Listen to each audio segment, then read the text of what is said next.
Bonjour, question-réponse aujourd'hui par rapport aux 3-4 vidéos que j'ai faites juste avant. Je vais commencer immédiatement avec l'histoire des observatoires qui ont été fermés pendant une semaine, qui ont été réouverts hier. Donc on est le 18, donc ils ont été réouverts hier le 17. Le 15 septembre, sur le site Space Weather Live, qui est le site officiel de la sonde SOHO, voilà ce qu'on a pu observer.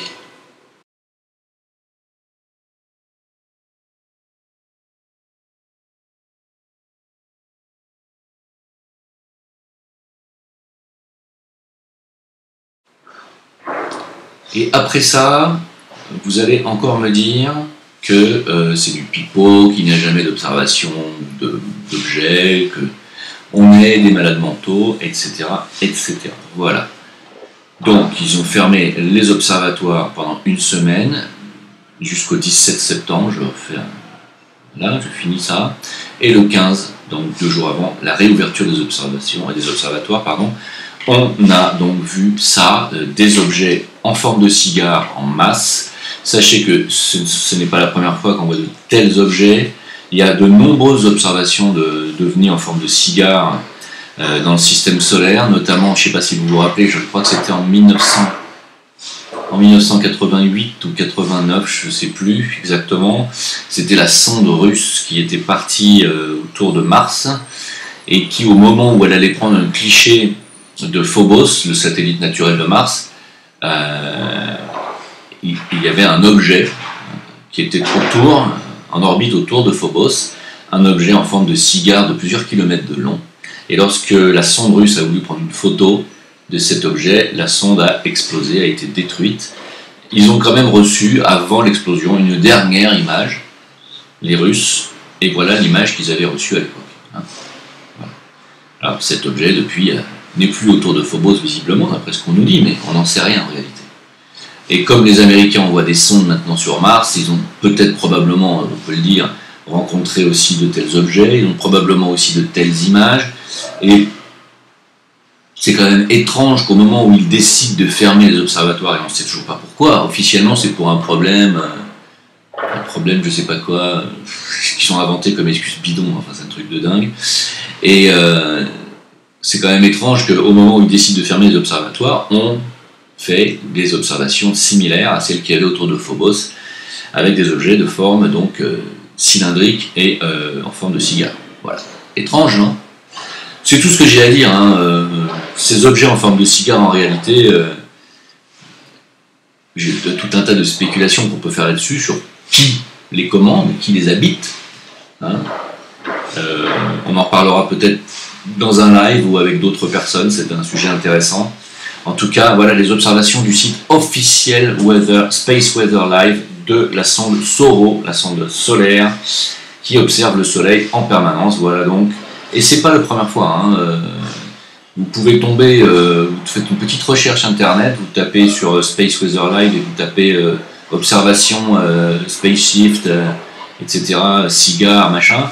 Et vous allez voir, vous allez tomber sur des tas et des tonnes de photos de la sonde SOHO qui donc prend les photos du Soleil et de la couronne solaire, et vous allez voir des tas d'observations d'immenses objets en forme de cigare. C'est toujours la même chose, c'est toujours en forme de cigare. Voilà. C'est étonnant.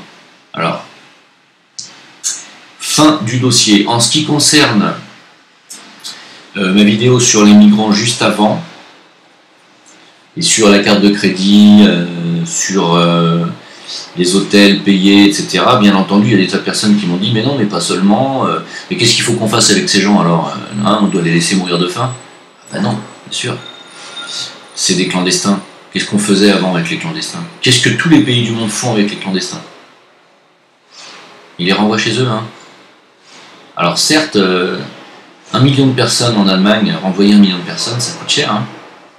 Ça fait des avions. À 300 personnes par avion. On rame pour ramener 1 million de personnes chez eux. Mais bon, un clandestin, c'est un clandestin. On n'a rien à faire sur le pays, c'est comme ça. Alors, on vous dit oui, alors qu'est-ce qu'ils vont... si l'ONU décide de remplacer la population européenne par des migrants, il n'y a que des mâles, c'est que des hommes, des jeunes hommes.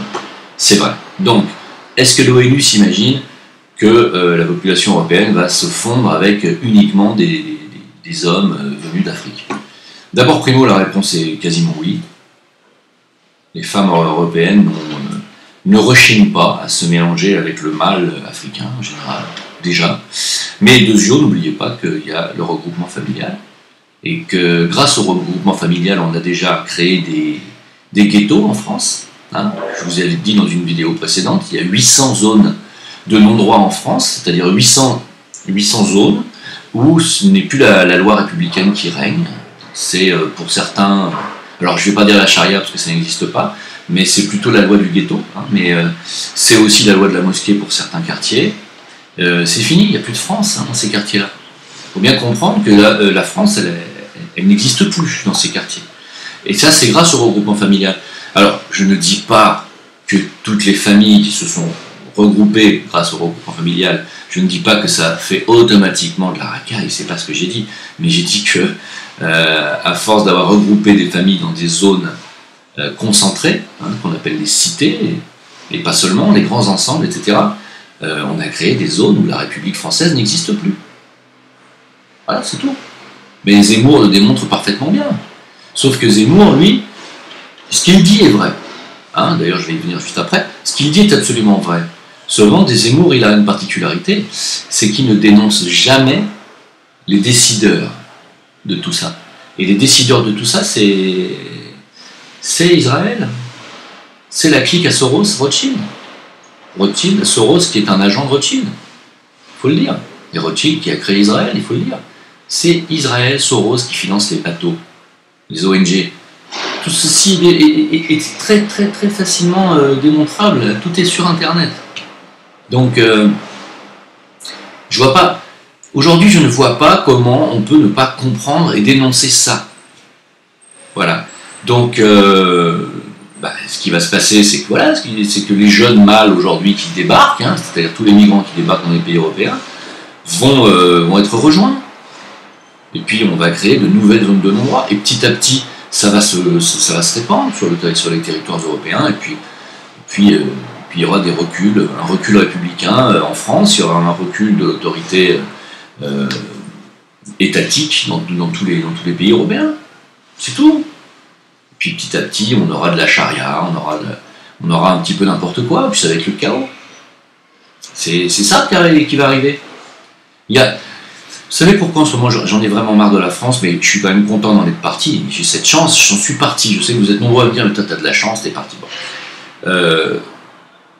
Il n'y a rien de positif que je reçois dans ma formation venant de la France. Rien. Je n'ai pas une seule information positive à vous donner sur la France. Mais c'est ça qui me chagrine, moi.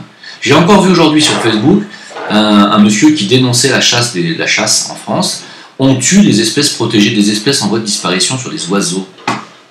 On a que ça à foutre en France, tirer sur des oiseaux? Alors, l'abattage des sangliers, ça c'est autre chose. Effectivement, il y a prolifération de sangliers, il y en a beaucoup. Bon, j'aime pas la chasse aux sangliers, mais il y en a beaucoup. C'est un problème. Bon. Problème, encore que ça dérange pas les citadins. Hein. Mais les oiseaux, vous êtes chasseur, vous avez un fusil plus gros que votre kiki, hein, et vous allez tirer sur un piaf gros comme mon poing, et vous n'avez pas honte? Vous avez rien d'autre à foutre de votre vie? Non mais sérieux quoi. Et c'est tout le temps. Et je ne reçois jamais un truc positif de ce pays quoi. Voilà. Alors, la seule chose positive que je reçois de ce pays, c'est vous, c'est vos commentaires, c'est vos soutiens, et je vous remercie parce que, je vous assure, dès qu'on commence à mettre le nez sur la France, oh là là là là, mais personne, mais tous les gens que je rencontre ici, qui sont des touristes ou que ce soit des gens qui quittent la France, hein, il y en a, ils passent par là et puis ils décident de partir dans d'autres pays ensuite. Il y en a plein qui se tirent aux Philippines en ce moment, hein, je vous le dis. C'est pas un pays facile à vivre non plus, les Philippines, attention. Hein, c'est un pays où règne aussi une certaine sincérité parmi le peuple, mais il y a aussi de la chrétienté, un catholicisme très dur. Ah ouais. Parce que le catholicisme, on a oublié ce que c'était en France, mais c'est très très dur quand il règne et quand il a le pouvoir. Et ça fait On m'a même dit que c'était très hard. Hein. Pas de préservatif, pas de contraceptif. Résultat, les gamines, dès qu'elles arrivent à l'âge de procréer, c'est-à-dire dès qu'elles ont leurs règles, à 12-13 ans, elles font des gosses. Ah, c'est très très très répandu aux Philippines d'avoir des gamines de 13 ans, 14 ans qui ont déjà des enfants. Hein. Ça, c'est grâce au catholicisme. Hein. Donc, vous voyez, moi je dis jamais, rien n'est jamais tout blanc ni tout noir. Si vous voulez qu'on revienne à des valeurs chrétiennes en France, oui, mais des valeurs catholiques, non. Non. Il faut s'adapter à son temps. Hein. On ne peut pas revenir à des valeurs où on interdit la contraception sur des populations où les gamines à 14 ans, elles savent déjà ce que c'est qu'une fellation, elles savent ce que c'est qu'un gangbang, elles savent ce que c'est qu'une tournante. Et on veut leur apprendre ça à 11 ans et on veut leur apprendre ça à 4 ans maintenant aussi. Hein, on va apprendre à nos enfants à se masturber à 4 ans à l'école, il faut le savoir quand même. On va sexualiser de plus en plus les gosses. Donc si on enlève toute morale religieuse, que ce soit une morale musulmane ou toute morale chrétienne ou catholique, on va se retrouver avec des gosses qui à 8-9 ans auront déjà des rapports, des pénétrations. Il faut le savoir, il faut s'y attendre. Il faut arrêter de se voiler la face. Hein. Donc, ceci dit, si la morale chrétienne, la morale catho, elle n'était pas mieux quand elle interdisait la capote, quand elle interdisait la pilule. Voilà ce qui se passe, c'est qu'aux Philippines, on a des gamines qui, à 20 ans, moi j'en connais, hein, qui sont ici au Maroc, qui travaillent ici. Hein. Elles ont 22, 23 ans. Elles sont vraiment toutes jeunes, parce qu'une Philippine de 23 ans, elle paraît avoir 14 ans. Elles font jeunes, elles sont petites. Et je leur dis, mais pourquoi tu viens travailler là? Tu ne peux pas rester... Non, parce qu'il faut qu'elle paye les études de ses enfants. À 22 ans, j'ai des enfants. Mais oui, j'ai des enfants qui ont... J'en ai un de 7 ans et j'en ai un de 5 ans. T'as eu un enfant à 15 ans? Oui. Ah, mais c'est comme ça dans mon pays. Voilà, bon, j'ai un peu bifurqué, je suis parti sur autre chose, mais qu'est-ce que vous croyez que les populations migrantes de France, les mâles qui ont 20, 30 ans, ils ont des enfants en Afrique? Vous croyez qu'en Afrique c'est différent? C'est pareil. Les gamines à 14 ans en Afrique, elles ont des gosses. C'est la même chose. Hein? Donc, le regroupement familial, il aura lieu même avec des gamins de 20 ans qui débarquent, des migrants de 20 ans, parce qu'ils ont déjà des gosses. Moi, quand j'ai rencontré Richard Bona, c'était ce gigantesque bassiste, ce musicien exceptionnel camerounais, on a vécu dans le même appart pendant 6 mois, il me racontait, il avait 25 ans lui à l'époque, mais il avait une fille. Au Cameroun, il avait dû fuir ce pays pour des raisons qui lui appartenaient, mais il avait une fille, et il l'avait eue très jeune. Sa maman était très jeune aussi. C'est monnaie courante d'avoir des gosses à 14-15 ans, que ce soit en Afrique ou que ce soit dans les pays asiatiques. Voilà, donc c'est tout ce que j'avais à dire. Je voulais en parler, donc j'en parle maintenant. Parmi vos questions, je crois que c'est à peu près tout. Je crois que j'ai répondu à tout. Donc je vous remercie pour votre attention. Alors oui, si, il y avait une dernière question sur la politique. Je vais en parler un peu, même si... Alors je vais dire juste ce que je pense de la politique française, et que ce soit bien clair. Je n'ai confiance en aucun personnage politique français. Aucun. Il y en a certains dont le discours me paraît intéressant. J'aime bien Philippot, en ce moment, qui dit des choses... Il dit qu'il faut sortir de l'Europe. On est d'accord. Pourquoi ne rejoint-il pas Asselineau, qui dit la même chose? Parce que Asselineau, lui, ne parle pas de l'immigration. Donc, ils sont intéressants, tous ces gens-là. Tout le monde a quelque chose d'intéressant à dire. J'ai écouté le meeting de Marine Le Pen à Fréjus. Très bien. Et alors? Ni l'un ni l'autre, ni les uns ni les autres ne dénoncent qui dirige tout ça dans l'ombre. Et c'est Israël. Il faut le dire. Bon, mais mis à part ça, je n'ai confiance en aucun d'entre eux. Aucun. Donc je n'ai confiance en aucun parti politique. Aucun. Ça c'est clair, voilà. Donc je n'appartiens pas ni à ci ni à ça. Il y a des gens qui disent à Saber que je viens d'extrême droite, mais absolument pas. D'accord? Voilà. Seulement je dis une chose, la chose suivante, et je n'en démords pas. Je suis resté sur la même ligne qu'il y a 1 an.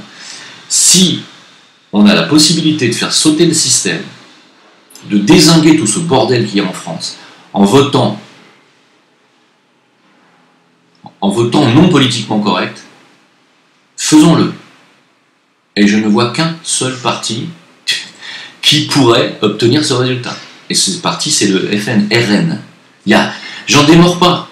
Je sais très bien qui est Marine Le Pen, je sais très bien qu'aujourd'hui elle a pactisé avec la franc-maçonnerie, avec le CRIF, j'ai bien compris. Je sais très bien qu'elle dénoncera jamais Israël. On a compris, mais en ce qui concerne le bordel qu'il y a en France, en ce qui concerne la racaille, en ce qui concerne la perte de nos souverainetés, je regrette, mais il n'y a que par là que ça doit passer. Il n'y a que ce vote, c'est le vote dit populiste, c'est le vote qu'il y a eu en Hongrie, c'est le vote qu'il y a eu en Italie, il n'y a que ça, c'est la première étape, c'est une première étape. Ensuite on verra les limites de ce vote, on les verra, mais il n'y en a pas d'autres. Si on continue avec les mêmes personnes, vous avez vu qu'ils sont en train de faire revenir Sarkozy sur la scène. Il y a Hollande qui veut revenir. Alors c'est pas parce qu'ils savent qu'ils ont une chance de gagner, mais c'est parce qu'ils savent que Macron va sauter. Le système dit bon, notre cheval de course là, notre bellâtre, sur lequel nous avons mis autant d'argent et autant de moyens médiatiques, il fait pas de poids, il fait pas l'affaire. Il se la pète trop, il boit du champagne pendant que la France est en ébullition, donc c'est normal si la France est en ébullition de boire du champagne, vous allez me dire. Mais il y a des bulles dans le champagne. Non, mais ils savent très bien que voilà, le petit gamin là, il fait pas le poids avec sa maîtresse d'école, et donc il va pas tarder à dégager. Donc qu'est-ce qu'ils font? Les rapaces sont de retour, les vautours. Le Sarko avec toutes ses affaires et ses casseroles au cul, qui a dézingué la Libye et qui a fait assassiner Kadhafi, il veut revenir lui. Ah attends, mais j'étais bien moi. Et puis Hollande, mais moi j'ai fait un beau quinquennat. Des guignols, tous de A à Z, ce sont des guignols. Ce sont des destructeurs de la France. Et ils vont revenir. Et vous allez voir qu'il y a des gens qui vont vouloir revoter pour eux. Et ça me fait penser, c'est comme si en équipe de France de foot, on n'avait plus de nouveaux joueurs. On n'aurait que des anciens joueurs, en fait. Et étant donné que, je sais pas, Mbappé ne ferait pas l'affaire, alors on déciderait de le remplacer, et on rappellerait Platini ou Giresse, vous voyez. C'est sidérant, quoi. On en est là dans ce pays, on est ailleurs, on en est nulle part ailleurs. Donc ce système est à bout de souffle, il s'essouffle, il n'a pas de nouveaux candidats, il n'a pas de nouveaux talents à se mettre sous la dent, et donc ils font appel aux anciens. Voilà. Ne vous laissez pas berner. Ceci dit, s'il y a possibilité de voter et de faire dézinguer tout ce système et tous ces salopards qui veulent revenir, les européennes, faites un coup d'éclat.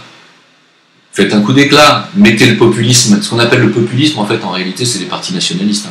Mettez les partis populistes en avant, faites parler la voix du peuple, regardez les Italiens, regardez le résultat du vote populiste en Italie. Ils ont arrêté la vaccination obligatoire, ils ont dégagé la maçonnerie de toute considération politique, ils font que des choses, ils remettent les frontières. Eh oui, soyons un petit peu raisonnables. Bon allez, moi je vous laisse, j'ai du boulot. A bientôt, ciao, merci de m'avoir écouté. Jim Le Veilleur, VK, Facebook, sur Discord, demain soir, mercredi. Et merci pour vos Tipeee aussi, je vous remercie beaucoup. Tous les liens s'affichent sous mes vidéos. Et à bientôt, ciao.